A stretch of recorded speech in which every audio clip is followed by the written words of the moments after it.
Am I a reflection of another, or a being in my own right? The question disturbs me.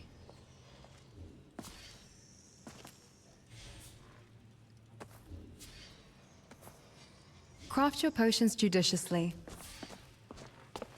Here's the workshop library. Strange what a scholar will collect. Lusty Argonian maid, really? And here, his time magic scrolls. Even when my father was still alive, he didn't consider keeping them in higher security. Probably because most people wouldn't even see the value in stealing it. They'd just see scribbles of a mad bard.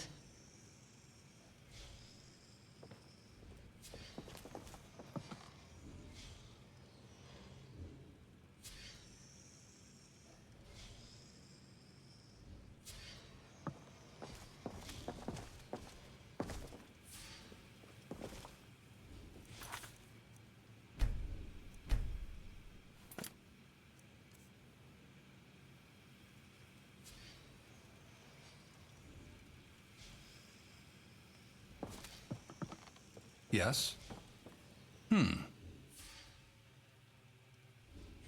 What can you tell me about Aryo? Of course. What is it you wish to know? What was he like, I mean, as a person? He was a brilliant mind, always pushing the boundaries of knowledge, delving into the mysteries of the Dwemer, the Daedra, and the arcane arts. Some considered him eccentric, even reckless. But I admired his passion, his unwavering pursuit of truth.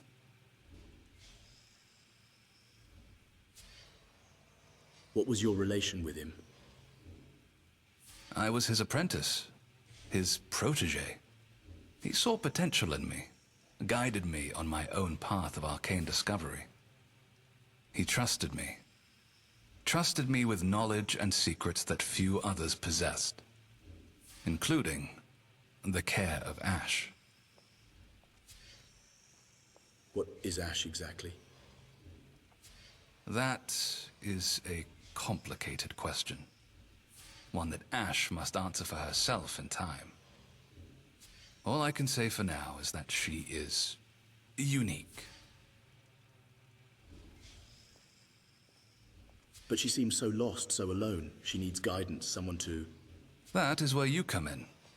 Be her friend, her companion. Help her navigate this world. Guide her on the right path. There was someone else once. Someone she was close to. But that bond, it's fractured. She hasn't had much support since then.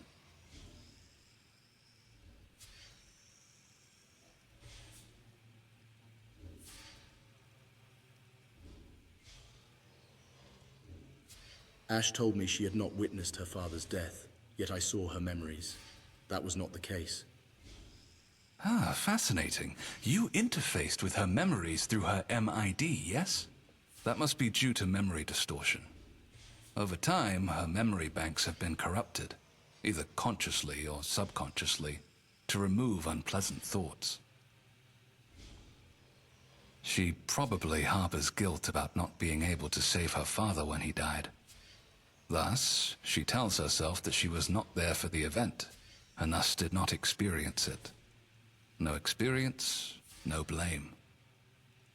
Even if it was really too late, at the time, Ashe did not think so. Explain how the Dragon Break led to Ashe. Any foreseeable consequences? The Dragon Break. A chaotic event. A rip in the fabric of time, blurring the lines between realities. Aryo and Rebecca, they stumbled upon knowledge that should have remained hidden. A knowledge that came at a terrible price, for the both of them. Aryo believed it was fate, a consequence of tampering with forces beyond mortal comprehension. He carried that burden with him, even after.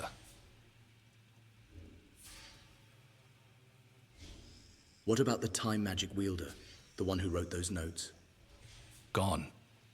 blotted from existence, as if to preserve the natural order of things, to erase the paradox their knowledge created.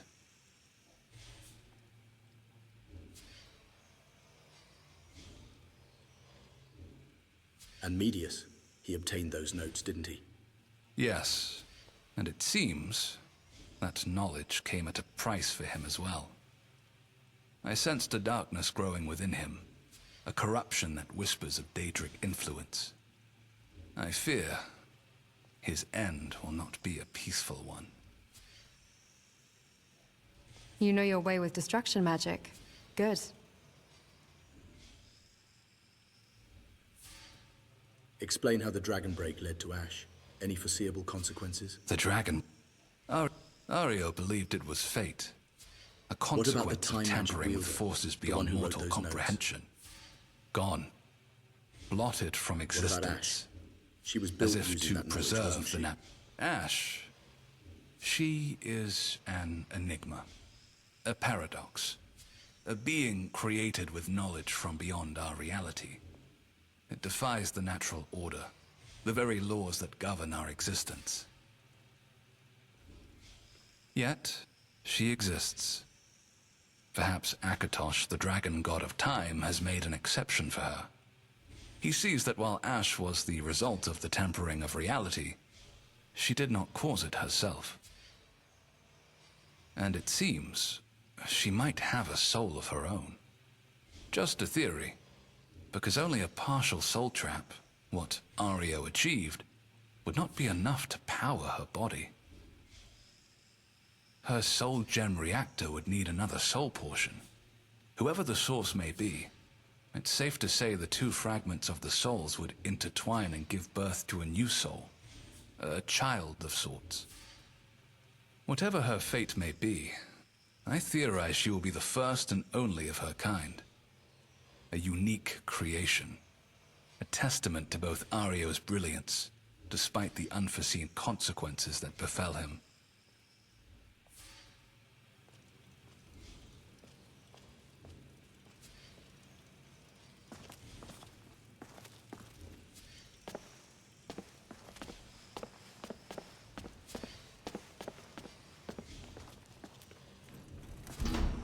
Here's my bedroom.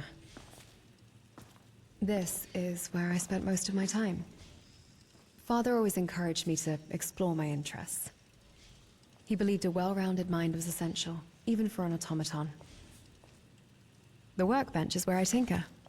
Modify my gear, experiment with new designs. I find the process calming. A way to channel my energies. As for the weapon rack, I appreciate a well-crafted blade. Each one has its own personality, its own balance, its own rhythm. Choosing the right weapon for the task is an art form, wouldn't you say? I also keep a lot of books. Knowledge is power, or so they say. The meditation mat is where I try to make sense of things, to understand these emotions that flicker within me. And on that desk, those are flowers that my father gave to me. He said they represented hope, renewal. He wanted me to experience the beauty of the world. Still trying to figure out what that means.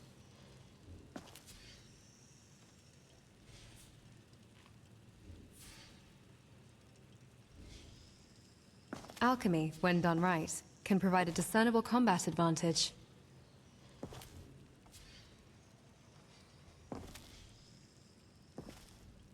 That book is terrible. It's better off as kindling.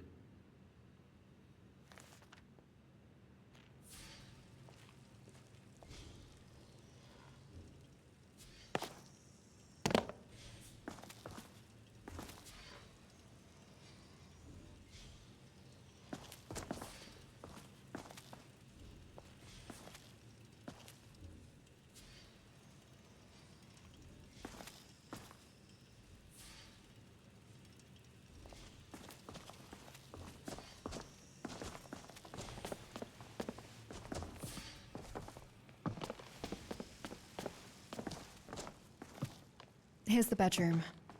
Kness sleeps on the guest bed. I sleep downstairs, if you could call it that. My father built me my own room shortly after I was born.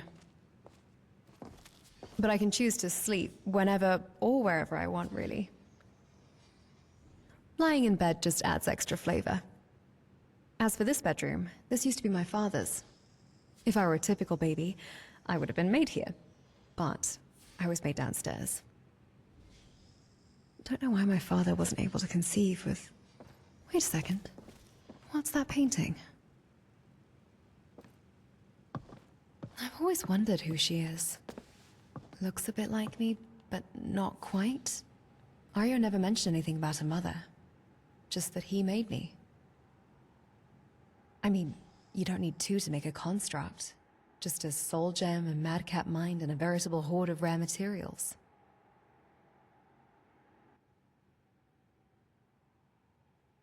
Have you asked Canis? I've asked Canas about her, and he just says she was a research colleague. I don't know what it is, but he might be hiding something. Would you have an idea about who she is?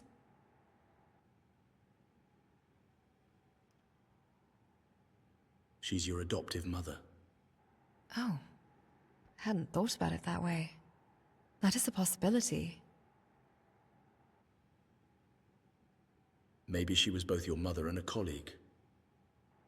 Interesting theory, but Canas isn't the sort to lie. Academics in their pursuit of truth and all. Creators often leave signatures of their work. If my hunch is right, there's perhaps something inside me. A signature that can verify who I truly am. I want to know if Aryo alone is my father, or if she is my mother too. I mean, you don't need two to make a construct.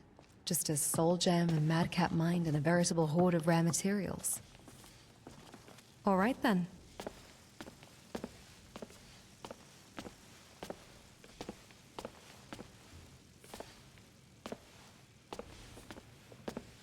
Canas, I need you to open me up. Why, Ashe? I don't think that's necessary. Your last examination went quite well, if memory serves. I need to find out about what or who I truly am.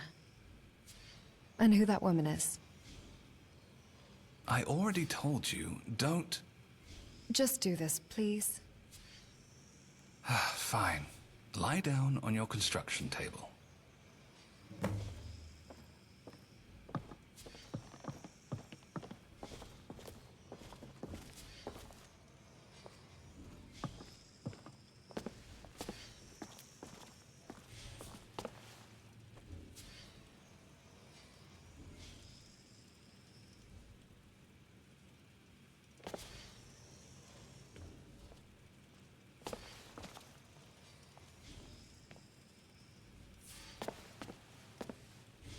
Let's have a look.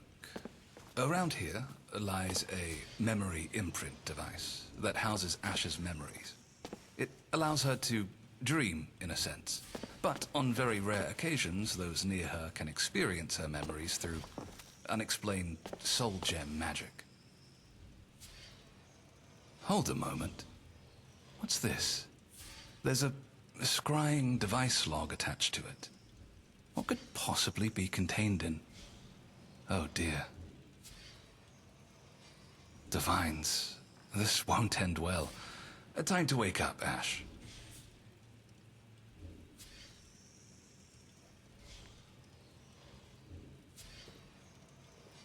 I found this. Cumulative automaton audio log. Rebecca and Aryo of Ellen. The woman in the painting. We need to listen to it. I'd suggest you don't. It might just bring up more heartbreak, and you've already been through so much. I must confess, there are secrets about Aryo and his work that I've kept hidden. It was not my place to burden you with the past before you were ready. And you are not ready. Try being born with the only purpose to live and experience, then have that stolen away from you a month after you were born. Do not lecture me, Canas. I do not fear my past as you do. I need answers.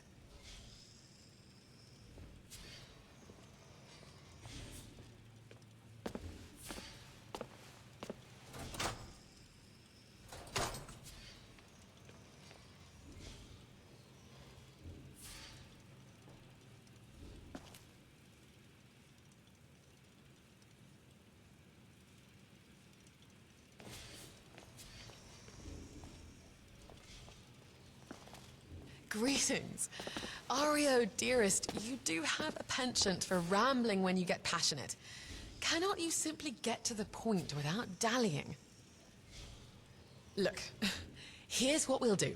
I shall take over these recordings so that our listeners need not suffer through your endless monologues. No one wishes to hear your entire life story at every turn. Oh, but Becca...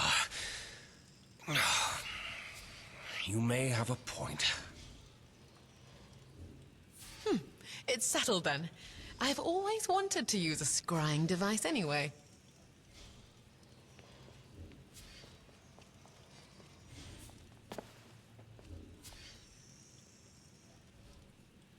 First seed, the 15th, 4E192.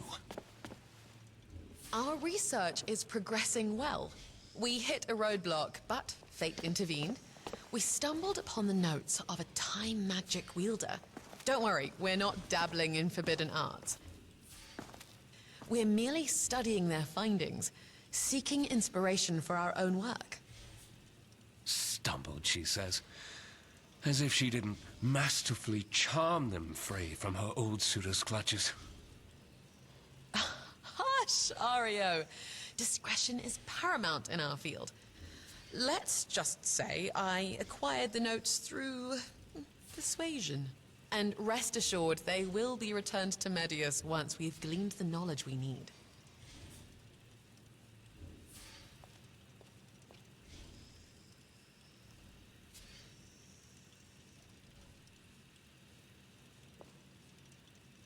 Second seed, the second, 4E192. Eureka! We have deciphered the notes. Likely due to my brilliance. Who's rambling on now, Bex? Anyway, the Time Wielder's notes have revealed a secret of unimaginable power. A dragon break, a rupture in reality itself, offering glimpses into alternate timelines and dimensions. Imagine a world where automatons are commonplace, where technology has surpassed even our wildest dreams. We've been inspired to create something truly groundbreaking, a machine that reflects the limitless possibilities we've witnessed. We call her UC, and she's unlike anything Tamriel has ever seen. However, we can't exactly get her to work. We only have a shell. It seems, with the limits of our technology, to grant her sentience, we need a soul. Said soul will need to be of appreciable quality. A gem containing the soul of a common bandit just won't do. That's why UC has been put on hold, for now. While we're waiting, I'll continue to study the body we built, before forwarding my observations to Canas, my protege. Now, Aryo, shouldn't we get going to Blackreach? That corundum for your Evelyn Dwemerweave isn't going to mine itself, you know. That's enough. Why? You can't just end it like this. There must be more. You've kept so much from me. I said that's enough. You need more time to process and handle this before you listen to the rest. Snobbishness at the beginning leaves you weak for what's to come. That was my father and my mother. So close I could reach out and touch them. You don't have the right to do this to me. Come on, help me out here. No amount of convincing can allow me to change my mind. Resolve your vengeance frustration first, then we can deal with this after. I thought you were against the idea of revenge. I still am. This is not living and experiencing. Your father would agree. Your idea of settling it is different from mine. If you go down this path, it will only lead to ruin. Only fools deal with absolutes. I'll settle this on my own terms. Come, friend. If Canas won't help us now, then we'll come back later. Let's go find us some leads.